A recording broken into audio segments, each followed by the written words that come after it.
¿Sí vale? Pero venga, con la brevedad, por favor, que el tiempo nos está imponiendo. Bueno, también le voy a pedir más concreción al ministro. Como usted empezó su primera intervención hablando de que en este Estado es imposible que un territorio, que un gobierno regional practique la insumisión, porque lo impide la Constitución, le pregunto abiertamente, la medida relativa al castellano en Cataluña, eso de que el Estado tenga que pagar los centros privados porque no se da educación en castellano en los centros públicos, ¿no es consecuencia ya de una insumisión de un determinado gobierno regional que no cumple las decisiones de la justicia?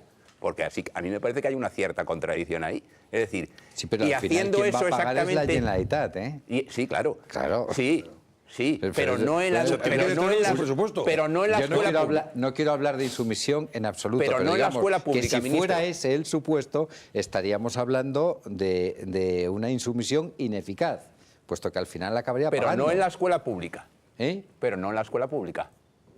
Allá él. Eso es insumisión. Yo creo que no. Hombre, bueno, en fin, o sea, si un gobierno se niega a cumplir una sentencia de los tribunales en el ámbito de la educación pública, bueno, que es la que él controla... vamos a ver, yo creo que caso a caso, es verdad que hay algunas familias que han ido recurriendo para conseguir ese derecho y que la respuesta en ejecución de sentencia que les ha dado la Generalitat casi nunca ha sido satisfactoria. Pero bueno, al final del camino, siempre que exista, y eso es lo que abre la ley, un mecanismo para dar efectividad a ese derecho y que el coste de ese mecanismo corra a cargo de la administración que no ha cumplido con su obligación, pues yo...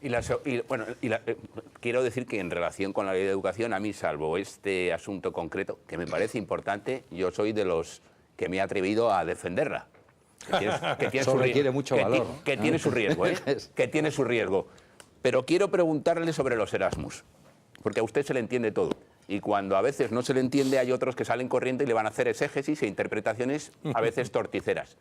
Usted montó la mundial en este país, con lo de los Erasmus, creando inquietud en mucha gente, naturalmente sin pretenderlo, porque en aquel día aciago y 2 días después existieron versiones contradictorias que verdaderamente a los chavales, mis hijos que estaban fuera, no sabían exactamente y a ciencia cierta si iban a recibir el dinero, si no iban a recibir. ¿Es consciente de que aquello causó, no vamos a decir alarma social porque me parece muy fuerte, pero inquietud? Sí, no, soy plenamente consciente y de hecho creo que lo dije cuando aparecí rectificando. Ahora, también creo que hay que poner las cosas en su contexto. Estábamos hablando de una ayuda, primero, complementaria, es decir, que no estábamos hablando de la ayuda europea, sino de la ayuda que da el gobierno, que se suma, el gobierno, que da el Estado, la administración del Estado, que se suma a la que eventualmente dan las comunidades autónomas e incluso alguna gente, pero sobre todo a la que se supone que tiene que ser la base, que es la que da la Unión Europea. Y en concreto en la convocatoria pasada, en la convocatoria 2012-2013, esa ayuda fue exactamente de 100 euros al mes. Yo creo que 100 euros al mes son muy importantes en una economía de estudiante que está fuera. No siga que se la montan, ¿eh? Que ya le veo venir. A ver qué va a decir de los 100 euros. No, creo que son muy importantes, que 100 euros pueden marcar la diferencia entre vivir con comodidad y vivir sin comodidad. Lo creo absolutamente. Ahora, lo que no creo es que marquen la diferencia entre irse o no irse. Eso no lo creo. Es decir, yo creo que evidentemente... ¿Por qué se tomó la decisión que se tomó? Pues se tomó porque se pensó, y evidentemente no fue una decisión acertada, pero se pensó que, dados los recursos que había disponibles, era mejor concentrarlos en los estudiantes de baja renta porque de otra forma no iban a salir. Es decir, porque si no se les asignaba los recursos en su totalidad a los estudiantes de baja renta, iba a ser imposible que participaran en las acciones de movilidad. Al final, al disponer de recursos adicionales, al disponer de más dinero, pues tenía todo el sentido. Cuando Montoro, digamos que abrió la caja. Exacto, tenía todo. Eso lo ha dicho usted, ¿eh? Yo bueno. Tenía todo el sentido extender esa ayuda al resto de los becarios Erasmus. Pero yo, en fin, a mí no me gusta empeñar, primero pensar que siempre tengo la razón, porque es evidente que no es el caso, y segundo, empeñar en defender decisiones que ya se han cambiado. Pero es evidente que en el cuadro de lo que en ese momento era la situación, a mí me pareció una decisión socialmente justa. Evidentemente se ha podido resolver de otra manera. Venga, rápido. Ministro. Brevemente, por favor, venga. Bueno, tanto como el turno me permita. No, pero venga. Preguntas concretas, por favor. Usted es el ministro de Educación y parece que las fuerzas del mal de las enseñanzas previas a la universidad le han abducido y casi nunca tiene la oportunidad de hablar sobre universidad. Y aquí estamos hoy dos profesores universitarios y además hoy la comunidad universitaria le estará escuchando y me gustaría algunas reflexiones en dos temas concretos sobre la universidad, que no sea I+D+I, que ya sé que no es su competencia. Podría hablarle de financiación en la universidad, de cuál es el futuro para la financiación, de las protestas sentadas y manifestaciones que hay todos los días en la universidad. Pero no le voy a hablar de eso, solo quiero hablarle de dos aspectos puntuales.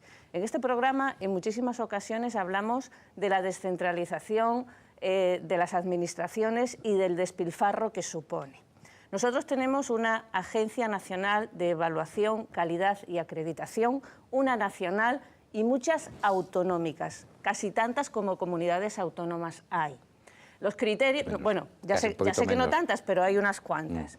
En mi opinión, y en el de muchos docentes, universitarios e investigadores, las varas de medir, los parámetros que se utilizan por las distintas agencias de las comunidades autónomas no son los adecuados. No sé si evalúa mejor la nacional que las autonómicas, no sé si evalúa mejor una autonómica que una nacional. Y con eso está en juego la promoción profesional del profesorado universitario, sí, con las plazas actualmente congeladas, y no sabemos si los titulares de universidad, que aquí estamos dos, algún día nos podemos promocionar. No le estoy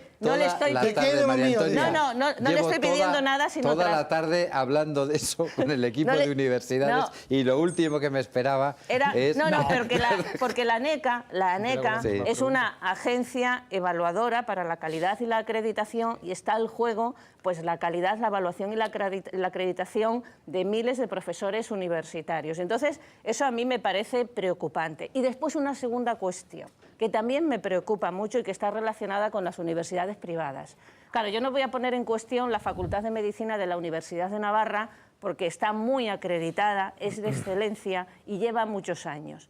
Pero no sé si se podría decir lo mismo de las facultades de medicina, por ejemplo, también de otras, pero de las facultades de medicina de otras universidades privadas. Entonces, las dos preguntas para concluir serían, ministro, ¿para cuándo la reforma prometida de la ANECA y para cuándo un poco de más control respecto a las facultades de las universidades privadas?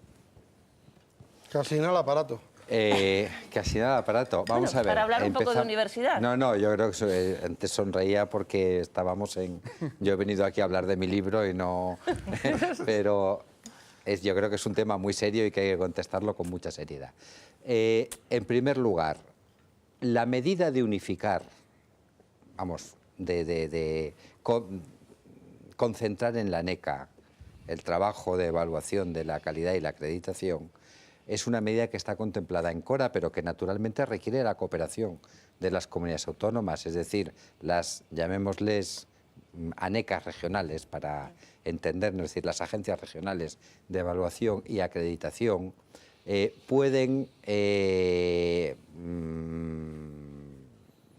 simplemente facilitar sus recursos o cooperar con la ANECA o de alguna forma disolverse en la ANECA o mantener... Evidentemente, ahí sí que parece haber un espacio de solapamiento competencial y también de lío estructural en el sistema por la coexistencia de esas... Pero yo no sé si ese es el problema principal que existe a ese respecto, o el problema principal que existe es la situación que tenemos. Es decir, tenemos una situación en la cual todas las universidades están haciendo esfuerzos muy meritorios y muy importantes para ajustar su funcionamiento a una situación económica en que tienen más difícil el allegar los recursos, sobre todo aquella parte de los recursos que provienen de sus administraciones educativas, de las comunidades autónomas, y tenemos una tasa de reposición muy baja. Y entonces ahora lo que hay es una bolsa de acreditados de un tamaño pues al que no, en fin, que no estábamos acostumbrados, que es muy grande y que yo creo que ordenadamente y en el trabajo, que en distintos grupos de trabajo, pero el trabajo que estamos haciendo en el Consejo de Universidades, en el trabajo que estamos haciendo con la CRUE, estamos intentando racionalizar y, yendo a tu pregunta concreta, la reforma de la ANECA o digamos la mejora del funcionamiento de la ANECA es algo que está en la perspectiva más inmediata. Lo segundo, esas son competencias básicamente del Consejo de Universidades. Es decir, el Consejo de Universidades es quien tiene en realidad más la penúltima que la última palabra a la hora de la acreditación de los grados, de los másteres, de los, tanto de los profesionalizantes como los no profesionalizantes, de los doctorados, y al final depende fundamentalmente del... Yo no voy a entrar, obviamente, a valorar la calidad de las universidades privadas y las universidades públicas, pero sí puedo decir una cosa con carácter general. Yo creo que hay sistemas suficientes de garantizar estándares de calidad tanto de las universidades como de los departamentos y los centros. ¿Que son perfeccionables? Sin duda lo son. Sin duda lo son. ¿Que lo podíamos hacer con mucha más eficiencia, sobre todo eficiencia económica? Sin duda. Pero en todo eso, mañana, pasado mañana, mejor dicho, tenemos un Consejo de Universidades dentro del cual, entre otras, se van a discutir cuestiones como esta. Vamos a una pregunta más, venga, Miguel Ángel, porque estamos fuera de tiempo.